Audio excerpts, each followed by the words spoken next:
Hello friend, आज हम देखेंगे कि पंचायती राज में जो समितियां बनाई गई है, बहुत सारी समितियां बनाई गई उसको चेक करने के लिए। पंचायती राज में जो भी कार्य हो रहे हैं उसको चेक करने के लिए समितियों का निर्माण किया गया। समय समय पर बहुत सारी समितियां बनी। उन समितियों के मुद्दे क्या थे, उन समितियों के अकॉर्डिंग पंचायती राज के लिए क्या क्या सिफारिशें की गई, क्या क्या आइडिया दिए गए, उसके बारे में आगे आज पढ़ने वाले हैं। थोड़ा सा पहले का रिवीजन देखते हैं। पहले हमने क्या पढ़ा था? हमने यहाँ पर एक इतिहास देखा था कि कैसे पंचायतों का गठन हुआ, कैसे पंचायत हमारे हमारे ग्राम लेवल में कैसे समस्याओं को सुलझाने के लिए समितियां बनाई जाती थी, जिसको हमने पंचायत का नाम दिया है ना। तो ये जो है आर्टिकल 40 आर्टिकल 46 में पंचायतों के नियम कानून बनाए गए हैं। उसके बाद 1952 की बात करें तो सामुदायिक विकास कार्य जो है 1952 के बाद से चालू हुआ है, जिसकी देखरेख करने के लिए 1953 में इसको चेक करने के लिए ये जो डिफरेंट जो समितियां हैं वो बनाई गई। ठीक है, तो आज हम देखते हैं पहली जो समिति बनाई गई 1957 में। सबसे पहली समिति बनाई गई जिसको बोलते हैं बलवंत राय मेहता समिति, बलवंत राय मेहता समिति बोलते हैं। इन्होंने त्रिस्तरीय पंचायत राज की सिफारिश की है। याद रखेंगे, त्रिस्तरीय पंचायती राज की सिफारिश किसने की? तो बलवंत राय मेहता के द्वारा की गई है। ये सवाल पूछता भी है। अब इसके जो 3 स्तर थे वो कौन कौन से? तो एक तो ग्राम पंचायत स्तर था, ग्राम पंचायत स्तर। ओके, दूसरा होता है खंड स्तर। ओके, और तीसरा जो हुआ है वो जिला जो स्तर है, जिला स्तर, इसके बारे में बात की गई है इसके बलवंत राय मेहता के द्वारा। ठीक है, ओके। उसके बाद जो है 2 अक्टूबर 1959 की बात है। 1959 में राजस्थान का नागौर जिला है, नागौर जिला का ग्राम है बगदारी। यहाँ पर सबसे पहले पंचायती राज का शुभारंभ किया गया है। ठीक है, याद रखेंगे 2 अक्टूबर 1959 के दिन इस पंचायती राज का यहाँ पे शुभारंभ किया गया है। ओके, उसके बाद जो है जो पहली समिति बलवंत राय मेहता, उसके बाद दूसरी समिति बनाई गई जिसका नाम है अशोक मेहता समिति। अशोक मेहता समिति 1977-78 के दौर में यहाँ पर इन्होंने अपना एक समिति लाया। इस समिति के अकॉर्डिंग जो है 2 स्तर का यहाँ पर पंचायत होने का इन्होंने बात किया। 2 स्तर जो होंगे वो होंगे, पहला तो होगा मंडल पंचायत। ओके, और दूसरा होगा जिला परिषद। ओके, जिला परिषद। इन्होंने 2 स्तर की बात की है। ओके, उसके बाद देखते हैं साथ ही साथ ये अशोक मेहता समिति के द्वारा पंचायत को संवैधानिक सुरक्षा देने का भी बात किया गया है। संवैधानिक संरक्षण दिया जाना चाहिए, ये भी कहा गया है अशोक मेहता समिति के द्वारा। ओके, उसके बाद जो तीसरी समिति हमारे पास आई वो तीसरी समिति थी क्या बोलते हैं, दांतेवाला। 1978 में दांतेवाला के द्वारा जो समिति दी गई है 1978 के दौर पे इन्होंने खंड स्तर पर पंचायतों का नियोजन करने का बात कहा है। खंड स्तर पर पंचायतों का नियोजन की बात कही है इन्होंने। ठीक है, उसके बाद बात करते हैं चौथा नंबर जो समिति आया है वो है हनुमंत की। 1984 में हनुमंत साहब, इनके द्वारा बताया, इनको बोला गया है कि पंचायत को जिला स्तर में रिजॉल्व करने की इन्होंने बात की है। जिला स्तर में पंचायतों को रिजॉल्व करने की बात की। उसके बाद हमारे पास समिति आई 1984 के दौर में ही। हमारे पास जी के वी राव की समिति आई। इनके अनुसार हमारे पास जो है पंचायती राज में नियमित चुनाव होना चाहिए, नियमित चुनाव। ठीक है, नियमित चुनाव के बारे में बोला गया है। ये समिति जो है जीकेवी समिति ने कहा कि पंचायतों का नियमित चुनाव किया जाना चाहिए। साथ ही साथ इकलौता यही है जो आज जो है इन्होंने क्या बोलते हैं, इन्होंने अब 4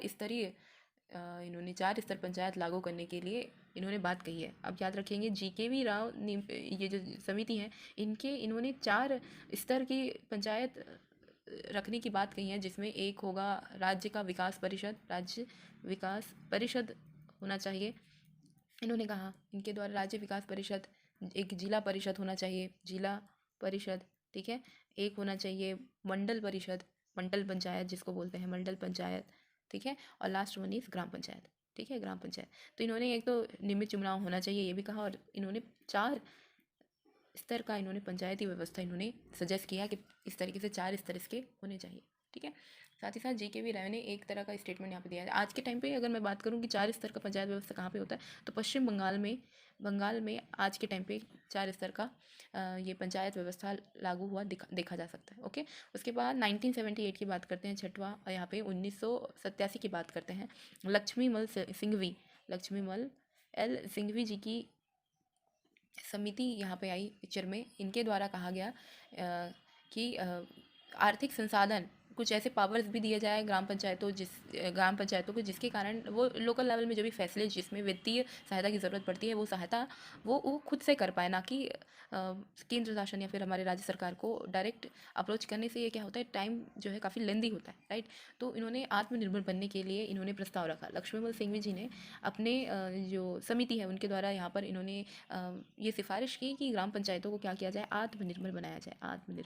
आत्मनिर्भर कैसे बनेंगे? आत्मनिर्भर बनेंगे आर्थिक संसाधन देने से, वित्तीय सहायता देने की बात इन्होंने कही है। ओके, उसके बाद आया थुंगन समिति। ये आया है 1988 1989 के टाइम पीरियड में। इन्होंने क्या बोलते हैं, इन्होंने थुंगन समिति के द्वारा कहा गया, इन्होंने भी आत्मनिर्भर की बात कही, साथ ही साथ आत्मनिर्भर की तो बात कही, साथ ही साथ इन्होंने एक संवैधानिक मान्यता प्रदान करने के लिए संविधान संशोधन विधेयक भी पेश किया है। इन्होंने थुंगन समिति के द्वारा विधेयक प्रस्तुत किया गया, संवैधानिक इसका योगदान देने के लिए या फिर बोलते हैं मान्यता प्रदान करने के लिए भी इन्होंने एक संविधान संशोधन के लिए विधेयक पारित किया है। ये चीज़ एक संवैधानिक संरक्षण की बात अशोक मेहता की समिति के द्वारा भी कहा गया था, ठीक है, जिसको इन्होंने थुंगन समिति के द्वारा भी प्रस्तुत किया गया। प्लस यहाँ पे इसमें भी आत्मनिर्भर के बनाने के लिए भी इसमें भी बात की गई, जैसे हमारे लक्ष्मणमल सिंघवी में वित्तीय सहायता और आत्मनिर्भरता के बारे में बात की गई, इनके द्वारा भी कही गई, ठीक है। उसके बाद बात करते हैं तो बहुत सारी समितियाँ आई हैं, जिसमें से गॉडगिल समिति आया। गॉडगिल समिति आया 1988 में, जिन्होंने बताया कि पंचायत कैसे प्रभावकारी हो सकता है, पंचायत को कैसे प्रभावकारी किया जा सकता है और प्रभावकारी कैसे बनाया जा सकता है, कैसे मेथड्स, क्या रूल्स, क्या रेगुलेशन लगाया जाए कि इसको और प्रभावकारी बनाया जा सके। उसके बाद बात करते हैं नवीं समिति की। तो नवीं जो है भूरिया के द्वारा समिति लाई गई। भूरिया के द्वारा 1995 में पेसा एक्ट लागू किया गया। याद रखेंगे यहाँ पे पेसा एक्ट जो है लागू किया गया भूरिया के द्वारा। जो 1995 में जो समिति लाई गई उसके द्वारा पेसा एक्ट लागू किया गया और इसी पेसा एक्ट को 10 राज्यों में लगाया गया है। अब ये 10 राज्य कौन कौन से होंगे? तो ये 10 राज्य होंगे उड़ीसा, पहला होगा उड़ीसा, ठीक है, उड़ीसा हो जाएगा, झारखंड हो जाएगा, झारखंड, ओके। उसके बाद हमारा छत्तीसगढ़ तो है ही, मध्य प्रदेश होगा, है ना। उसके बाद आंध्र प्रदेश होगा और तेलंगाना होगा, तेलंगाना, ओके, गुजरात, ओके। उसके बाद होगा राजस्थान और हिमाचल प्रदेश, ठीक है। तो इन राज्यों में पेसा एक्ट लागू किया गया, ठीक है।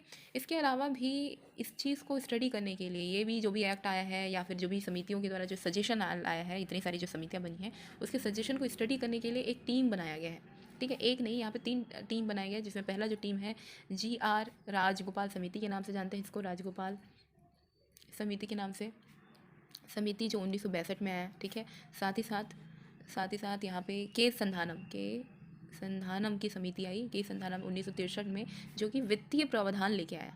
ये जो है वित्तीय प्रावधान लेके आया, ठीक है, हाँ, ओके। तीसरा जो समिति आया वो के संधानम की ही तीसरी समिति आई 1965 में, जिन्होंने पंचायत इलेक्शन की बात कही है, पंचायत इलेक्शन की इन्होंने बात कही है, ठीक है। इस तरीके से हम देखें तो इतनी सारी समितियों का निर्माण किया गया है, ठीक है। इसके अलावा भी सरकारिया आयोग आदि ने पंचायत राज व्यवस्था पर सुझाव दिया है, परंतु पंचायती राज के संदर्भ में सबसे महत्वपूर्ण जो था इतनी समितियों के अलावा वो है 73वां संविधान का संशोधन, जिसमें पंचायती राज को संवैधानिक दर्जा प्रदान कर नियमित चुनाव एवं अधिकारों के से संबंध कराया गया, ठीक है। और साथ ही साथ इसके माध्यम से ही पंचायत व्यवस्था के माध्यम से लोकतांत्रिक विकेंद्रीकरण को वास्तविक रूप दिया गया, ठीक है।